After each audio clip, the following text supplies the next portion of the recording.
नमस्कार दोस्तों, मैं एक बार हाजिर हूँ फिर वनिता भाग 5 लेकर। चलिए मेरे चैनल को सब्सक्राइब करते हुए चलते हैं। अभी तक आपने कहानी में देखा कि माँ जी चाहती हैं कि राज पर से पर्दा उठे, कि विकास ऐसा क्यों कर रहा है। अर्थात उसने यदि शादी की है तो विनीता की तरफ ध्यान नहीं देता है, तो वह ऐसा क्यों कर रहा है। चलिए देखते हैं आगे।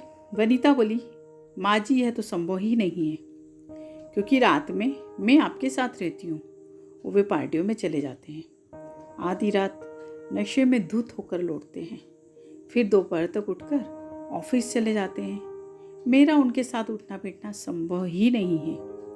माँ जी बोली, अब मैं स्वस्थ हूँ वनिता, अपना ध्यान स्वयं रख सकती हूँ।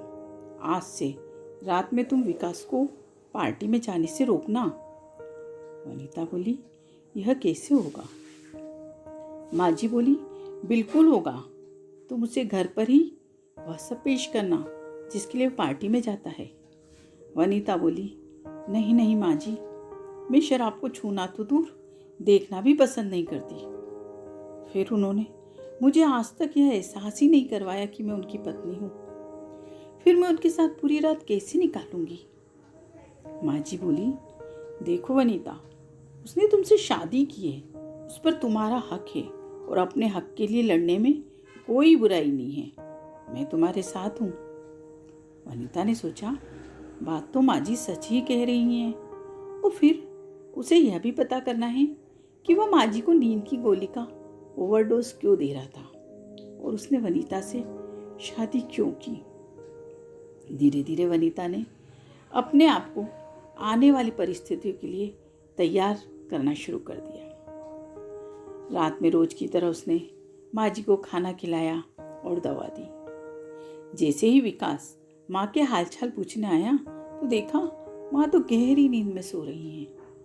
उसने वनिता से माँ की तबीयत के बारे में, दवा के बारे में पूछा। वनिता बोली, मैंने माँ जी को खाना और दवा दोनों दे दी है। विकास बोला, ठीक है। जैसे ही वह जाने के लिए पलटा, वनिता ने उसका हाथ पकड़ लिया। विकास के तो जैसे पूरे शरीर में करंट फैल गया। आज से पहले उसे इस तरह का एहसास कभी नहीं हुआ था, ना ही इतने अधिकार के साथ कभी किसी ने उसका हाथ पकड़ा था। वनिता उसका हाथ पकड़े पकड़े वैसे ही उसे रूम में ले गई, और वह भी एक आज्ञाकारी बच्चे की तरह बिना किसी प्रतिवाद के वनिता के साथ चला गया। रूम में पहुंचकर वनिता ने विकास से कहा, विकास, आज से मैं तुम्हें कहीं नहीं जाने दूंगी। तुमने मुझसे शादी की है, फिर ऐसा क्यों करते हो। अचानक विकास को जैसे कुछ याद आया। बोला, नहीं वनिता, मुझे जाने दो, मुझे पार्टीज में जाना अच्छा लगता है। वनिता बोली, आज मैंने आपकी पार्टी का इंतजाम घर पर ही किया है। उसने लाइट ऑफ कर कैंडल जला दी और शराब की बोतल और 2 ग्लास टेबल पर रख दिए। साथ ही धीमी धीमी आवाज में रोमांटिक गाने भी लगा दिए और बोली, आज की पार्टी मेरे साथ। विकास वनिता के इस रूप को देखकर दंग रह गया। वनिता सुंदर तो थी, पर इस रूप में उसे गजब की सुंदर लगी। वह वनिता के सौंदर्य के आगे बिखर गया। वनिता ने उसे अपने हाथों से शराब पिलाई, और जब देखा कि वह पूरी तरह से नशे में हो गया है, तब उसे सहारा देकर पलंग पर लेटा चादर ओढ़ा दी। वो स्वयं माँ जी के रूम में चली गई। हालांकि वनिता को यह सब करना काफी बुरा लग रहा था, पर क्या करे, कुछ राज जो खुलना भी जरूरी थे, क्योंकि उससे 2 स्त्रियों की जिंदगी दांव पर लगी थी। वनिता सुबह उठी, रोज की तरह अपने काम निपटाने लगी। माँ जी को भी वनिता ने रात का सारा किस्सा बताया कि कैसे उसने विकास को पार्टी में नहीं जाने दिया। अब तो रोज यही होता। वनिता रोज रात को विकास को रूम में ले जाकर अपने हाथों से शराब पिलाती, उसके साथ डांस करती। ऐसा कर धीरे धीरे उसने विकास का विश्वास जीत लिया। और सबसे अच्छी बात यह कि इन सबके बदले विकास से कुछ मांगती भी नहीं थी। अपना पत्नी होने का अधिकार भी नहीं। विकास को भी अच्छा लगने लगा। ऐसे ही एक दिन विकास को शराब पिलाते पिलाते उसने बातों ही बातों में पूछ लिया कि विकास, तुमने मुझ जैसी लड़की से शादी क्यों की। तुम्हें तो हजारों लड़कियां मिल सकती थी। विकास नशे की हालत में बोला, मैं सही सही बताऊं वनीता, ये शादी वादी का चक्कर मुझे समझ नहीं आता। यह क्या, शादी करो, घर बसा लो और खूटी से बंधे रहो। मुझे तो ऐसी लाइफ पसंद है जहाँ कहीं रोक टोक ना हो, रोज कुछ नया हो। और फिर अभी मेरी उम्र ही क्या है। यहाँ तो माँ की जिद के कारण तुमसे शादी करनी पड़ी। फिर माँ है ही कितने दिनों की मेहमान, इधर वो गई उधर तुम चली जाना, तुम भी फ्री मैं भी फ्री। वनीता आश्चर्य से उसका मुंह देखने लगी। विकास बोला, अब बताओ क्या करूं? सही बात बोल रहा हूं तो तुम मुझे ऐसे देख रही हो जिसे अभी खा जाओगी।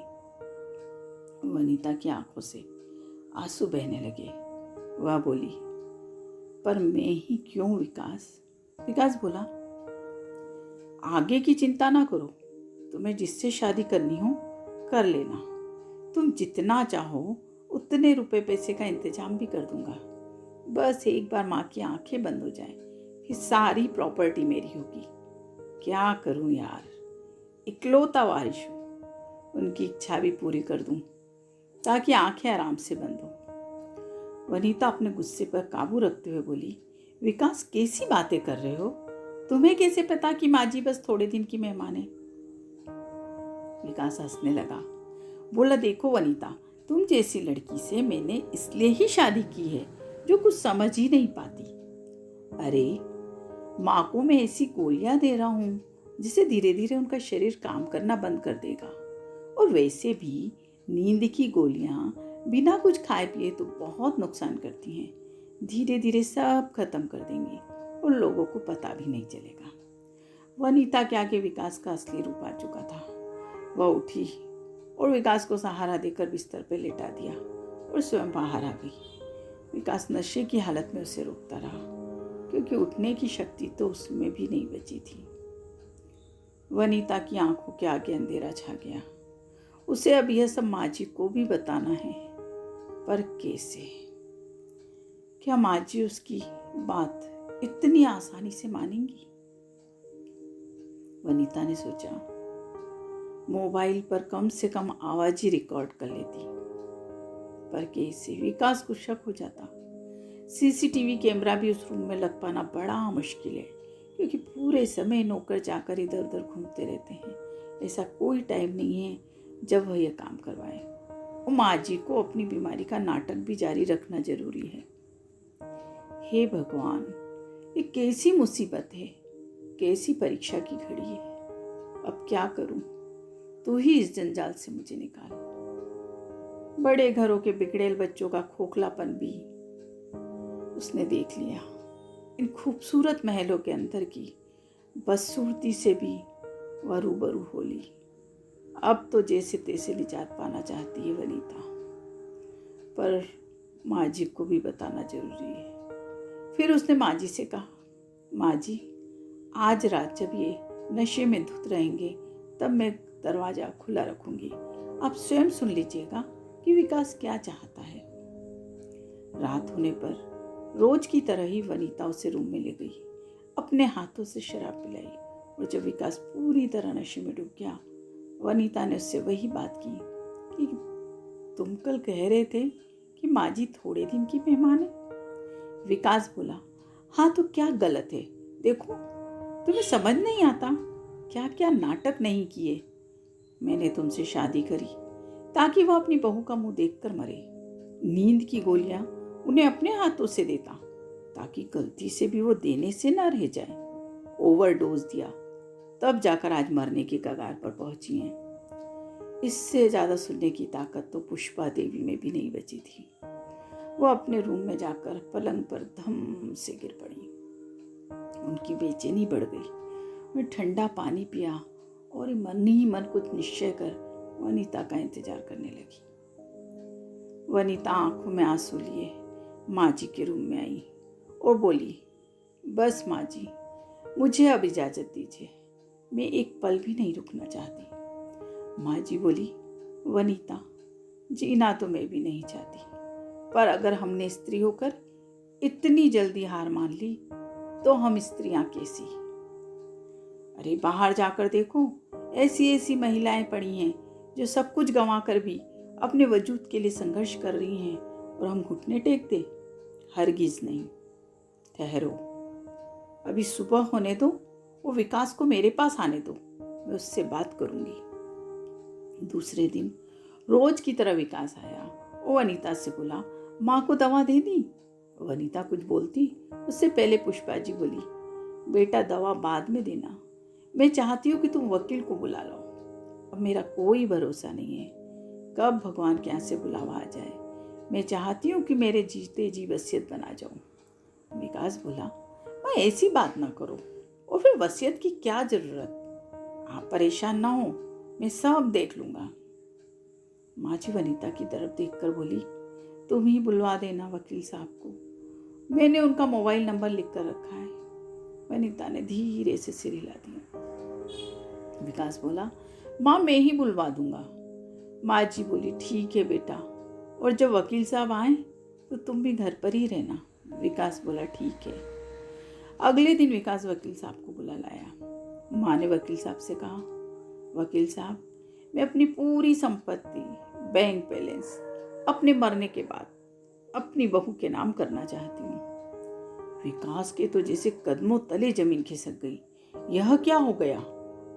वनीता बोली, नहीं नहीं माँ जी, ऐसा ना कीजिए, मैं तो वैसे भी वापस जाना चाहती हूँ। आपका रुपया पैसा या मेरे लिए कोई मायने नहीं रखता, बस आपने मुझे अपना लिया, यही मेरे लिए काफ़ी है। मैं कुछ नहीं चाहती, और ना ही इतना अमीर होना चाहती हूँ जहाँ रिश्ते नाते गौण हो जाते हैं। माँ माँ नहीं रहती, बीबी बीबी नहीं रहती, दोनों सिर्फ भोग्या बन जाती हैं, अर्थात दोनों का ही सिर्फ उपयोग किया जाता है। ऐसा मुझे नहीं बनना। विकास को शायद अपनी गलती का एहसास हो जाता है। वह माँ के पांव पकड़ लेता है और कहता है, माँ मुझे माफ़ कर दो। माँ, इस धन दौलत ने मुझे अंधा बना दिया था, आज वनीता ने मेरी आँख खोल दी।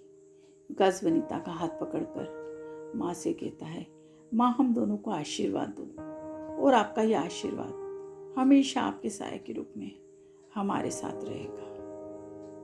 दोस्तों, आपको कहानी कैसी लगी? आज मेरी इस कहानी का आखिरी पार्ट था।